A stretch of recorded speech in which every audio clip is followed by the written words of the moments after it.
This is section 2.5, transformations of functions, part 1. So this first slide right here is showing us some real world examples of some of the functions that we'll be discussing. The second slide is just a little math humor for you. It says I made a graph or a giraffe. Just a little funny there for you. All right, so let's go ahead and start talking about some of these basic functions. So this first one on the left is called the identity function. It's linear, making a nice straight line, right? And notice that y equals f. So when we read it as a function, we say f of x equals x, but what we're saying is our output is equivalent to our input. So if x is 1, y will be 1. When x is 2, y is 2, and so on. And so think about identity function. I sometimes think about looking in the mirror, you see yourself, and you see your identity, right? And so whatever x is, so is y. They ask us for the domain. So our domain will be negative infinity to positive infinity, keeping in mind that our domain is all the possible values of x. So as this graph travels from left to right, we see that it's starting from negative infinity and it's going to keep going on into positive infinity. And then for our range, we're saying, okay, what is all the possible y values? Again, we see that it's coming from negative infinity and it's going to continue on to positive infinity. So domain, thinking left to right, range thinking from down up.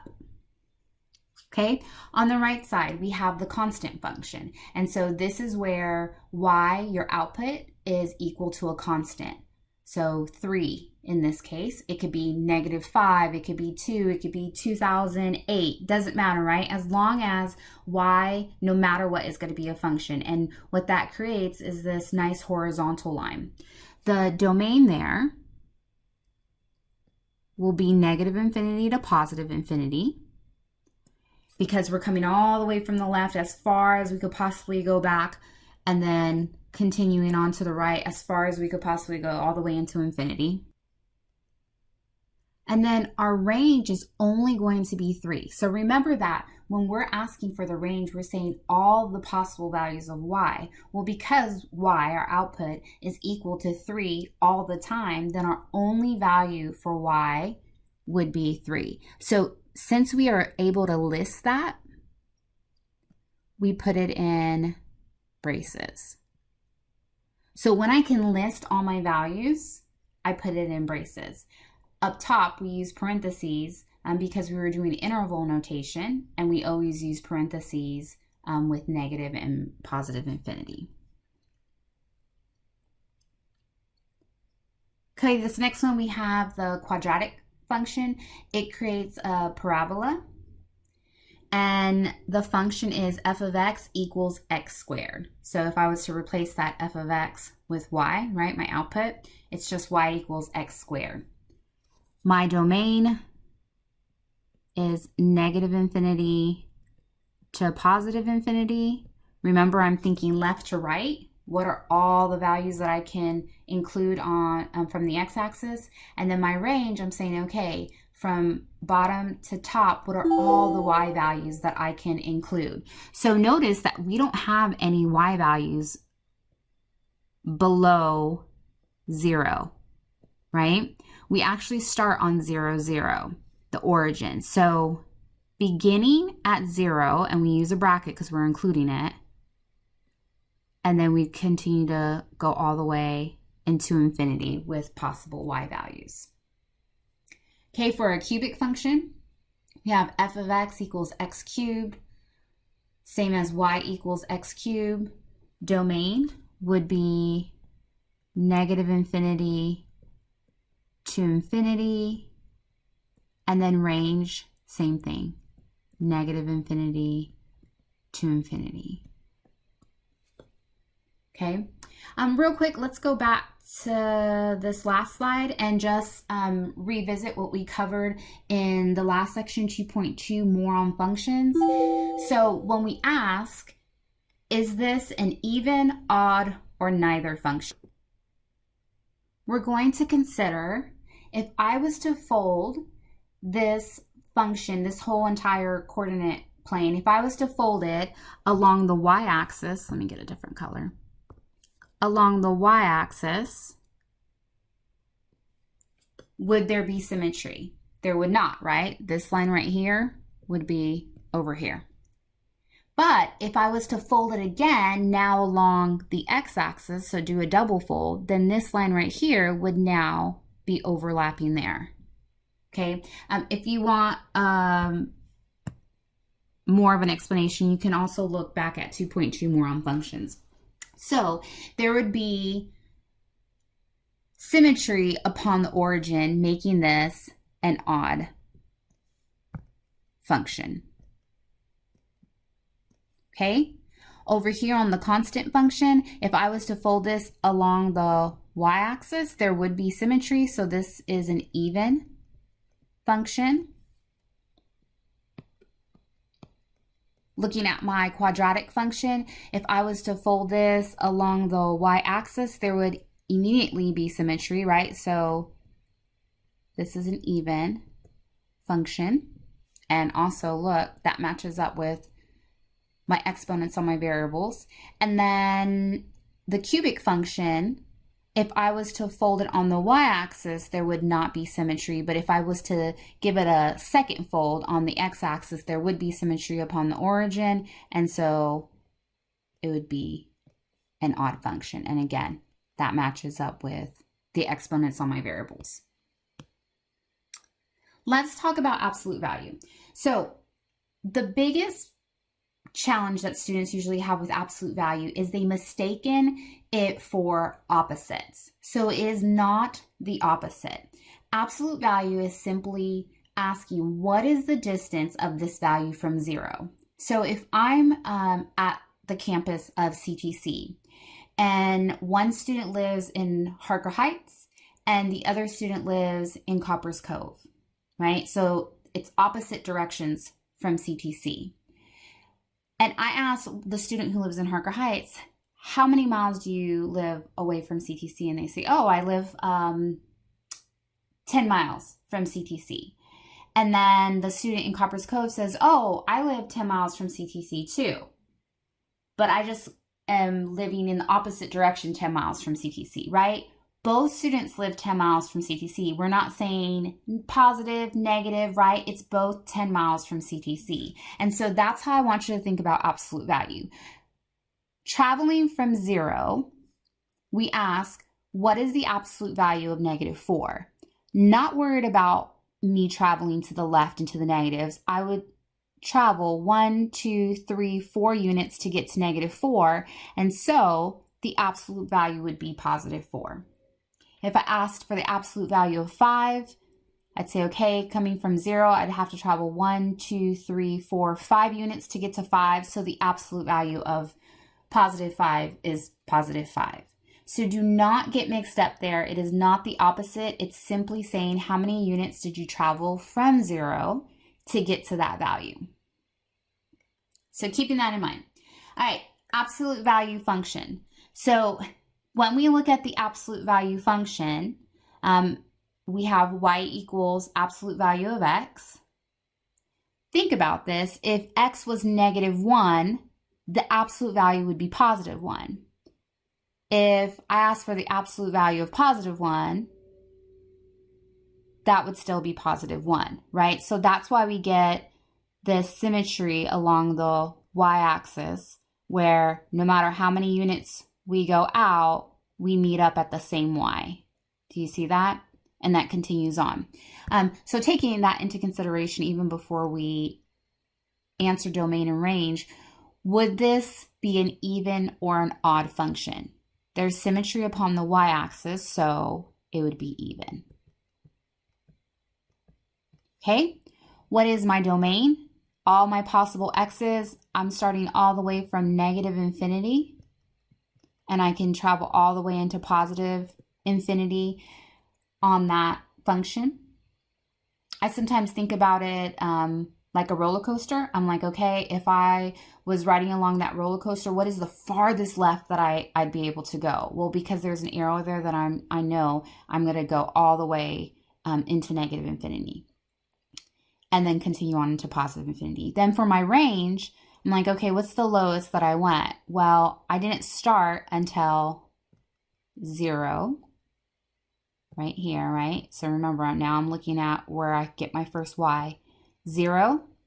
And then because this is going to continue to go up, I'd go up into infinity.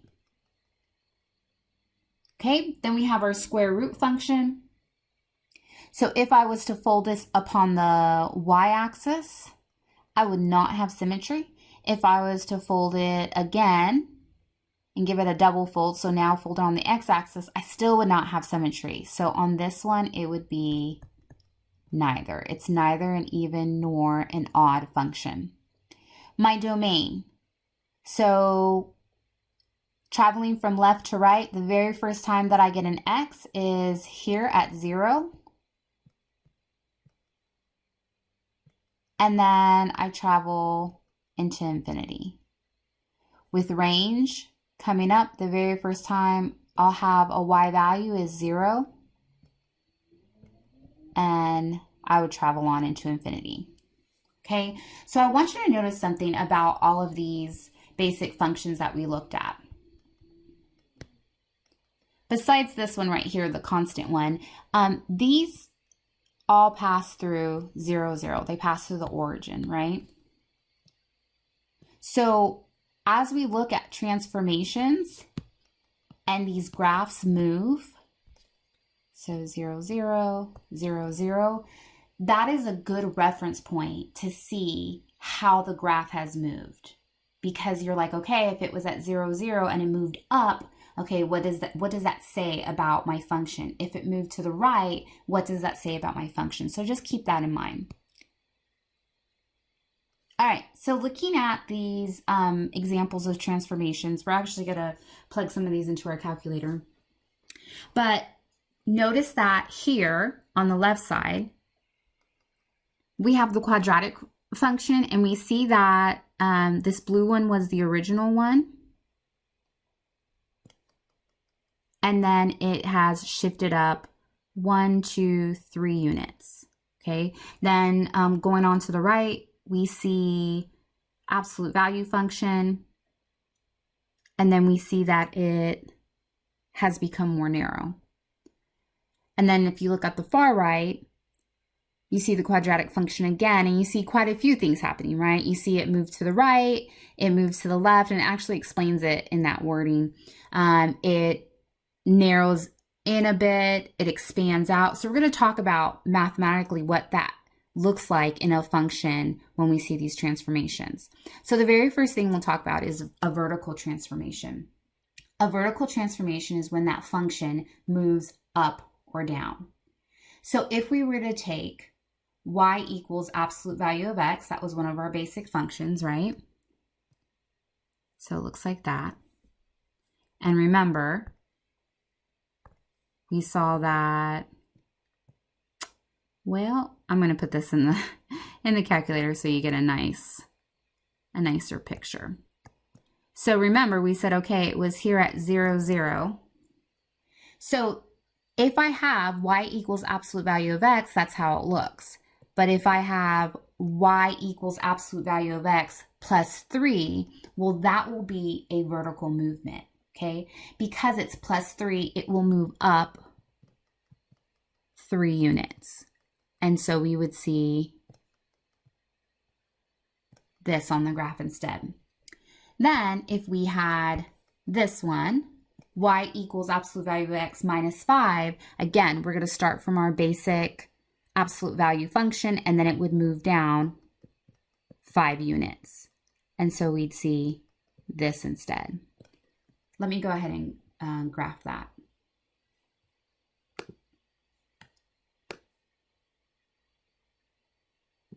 So going into my graph, I press 5 from the main menu. We'll do y equals absolute value. So I'm going to go into my catalog on number 4, but I have to press shift first. So shift 4. if you're at the very top, it won't be too far down. So ABS will be absolute value. Execute gives me the absolute value with a space inside to put whatever in there. I'm going to press X. Make sure that you're using that X right underneath alpha. And then go down on the second line.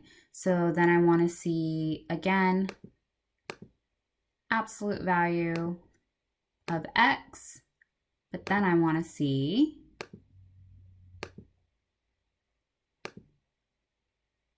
+3. And then the very last one, go ahead and get back into your catalog, Shift 4. Absolute value of X -5. Okay. F6 to draw it out. And we're going to move on up. So many times you could press V window F3 and then press F3 again to get it to a standard window. Execute. And sometimes that helps. There we go. A lot better than what we were seeing before. But notice, so you have that basic absolute value function, and then you see where the function has moved up 3 units, so that would be the absolute value of X +3, and then the other one that has moved down 5 units, that would be absolute value of X -5.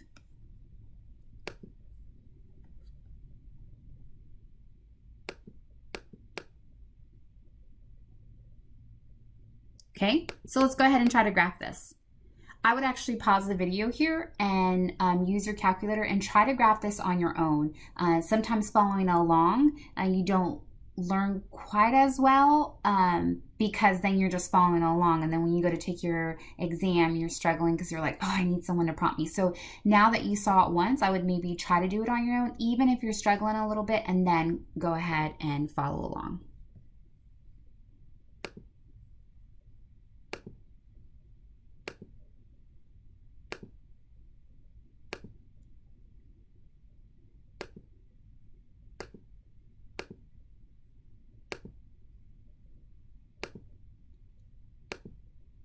Okay, so I clear all this out. I'm going to do X squared. And then on the next one, I'm going to put in X squared +3. So remember, X squared is our parabola.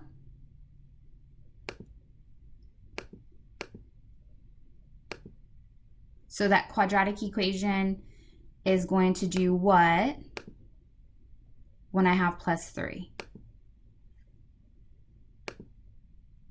It moved up 3 units. So this is the basic one, y = x squared, and then this is y = x squared +3.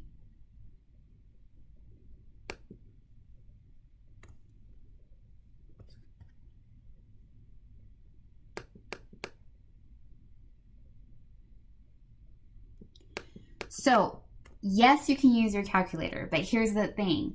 On questions like these, you will not be able to have a function to graph. So on the last one, it actually gave you x squared, right, as your function. X squared and then x squared +3. But on this one, it's just saying, hey, look, there's this function. Oh, sorry, this one. There's this function f of x, right? It doesn't actually give you the function. It doesn't tell me like x squared, x whatever. It's just saying, look, there's this function, and then it'll ask you basically like what happens when I add 2 to the end of that function. So if you don't know, oh, wait a second, that means that my entire graph shifts up 2 units, it can be challenging to predict what that function will look like once you add 2. So yes, use your calculator, but understand what your calculator is doing when it's adding 2 or subtracting 3 or whatever the case might be. So this is the original function, and you see it right there, f of x, and then f of x +2, everything just went up 2 units. Up 2, up 2, up 2, and up 2.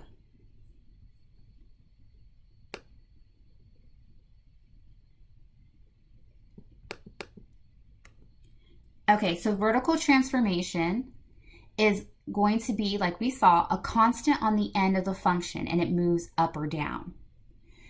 We're going to talk about horizontal transformations next, and that is going to be a movement left to right, but you will see addition or subtraction inside the function, okay? And the tricky thing about these is that you end up doing the opposite of what the sign is showing you.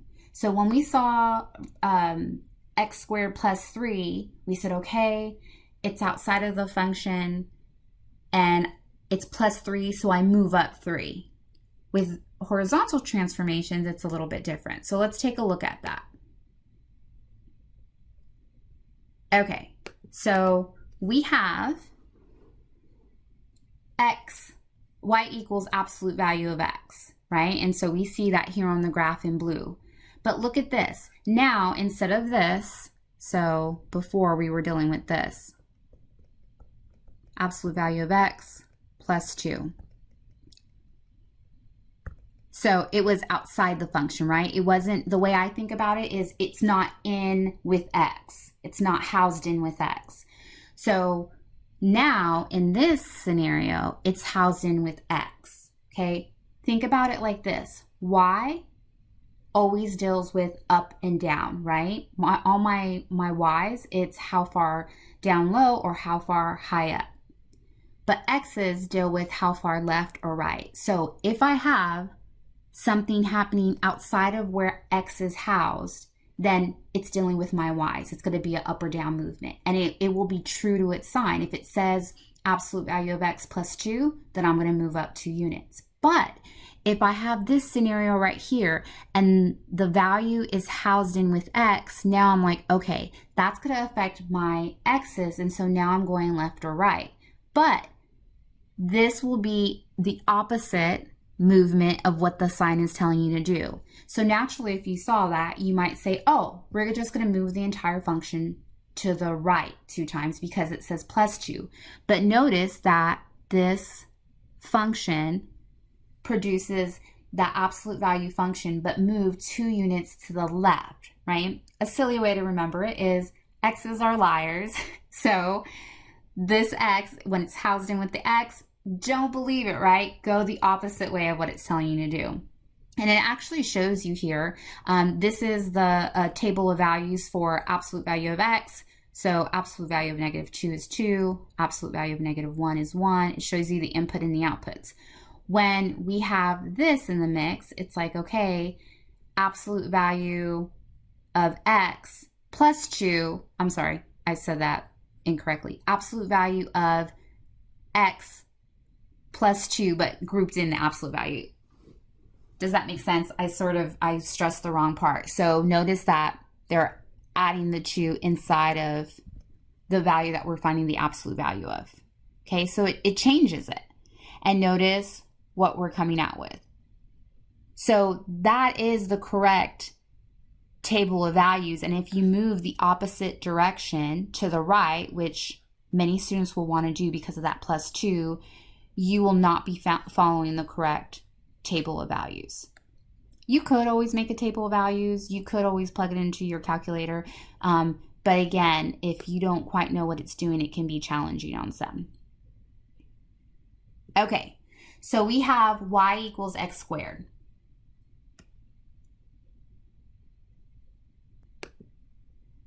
This usually would look like, we're going to graph it too.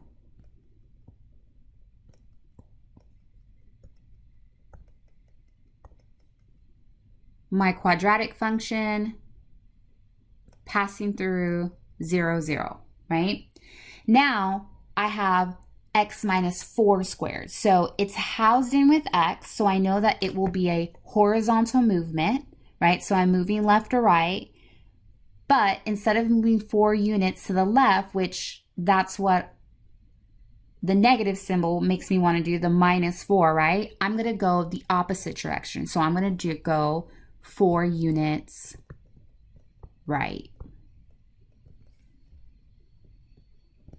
Okay, so if I had 4 units marked off here,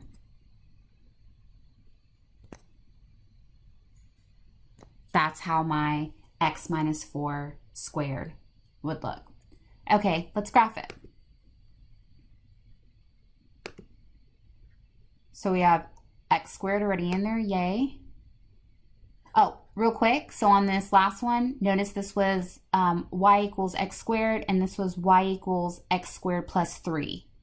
So that plus 3 was housed outside of the function, housed outside of where x is.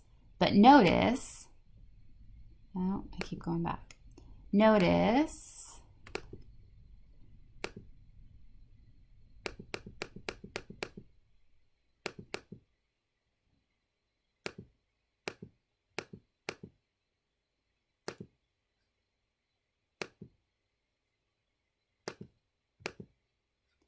when I make a change inside of the function, so inside of the place where x is housed, notice that it moved horizontally. And even though it was x minus 4 squared, it moved to the right. Hopefully that's starting to click a little bit. Keep working with it.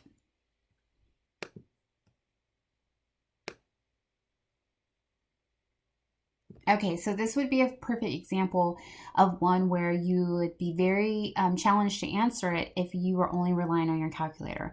Because it does not give us one of these basic functions and then, has us move it. It just says, hey, there's this function and this is how it's going to move. So this is the representation of f of x, right? The graph that we see in the red. So these two slanted lines. But they want us to draw f of x plus 3. So f of x plus 3. I said it as if it was f of x and then plus 3, right? But no, it's f of x plus 3. That 3 is housed in with where x is. Because it's housed in with where x is, I know it's going to be a horizontal movement.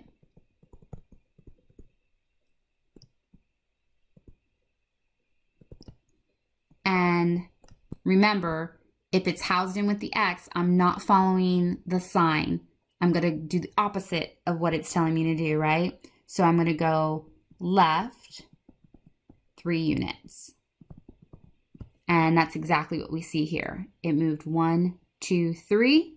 So this one is moved over here. And then 1, 2, 3. This one is moved over there. Yes, hopefully that makes a little bit of sense. If not, that's okay. It's on video, so you can watch it again after you've played with your calculator a little bit. All right, we have y equals the absolute value of x minus 3 and then plus 2. So we have more than one thing going on now, right? But that's okay because we can break it down. So this plus 2, well, first, when we talk about the absolute value of x, it's going to look something like this, right? That would be just y equals the absolute value of x. But we're going to have some changes go on here. So the plus 2 is not housed in with the x. So that's going to be a vertical change. And it's true to its sign. So we're going to go up 2 units. And then this right here is housed in with the x. So that's going to be a horizontal change because it's affecting my axis. And you're doing the opposite of what the sign is telling you to do. So naturally you'd want to go to the left 3 units, but we're going to go to the right 3 units. So right here, we usually would be at 0, 0, but we know that we're going right 3 units. So 1, 2, 3, and then up 2 units, 1, 2. So my vertex is right there. And then I would have my graph. I'm going to graph this really quick. Okay, so we have the absolute value of x minus 3, and then plus 2. Let's draw it out. And yes, it's 3 units to the right and 2 units up.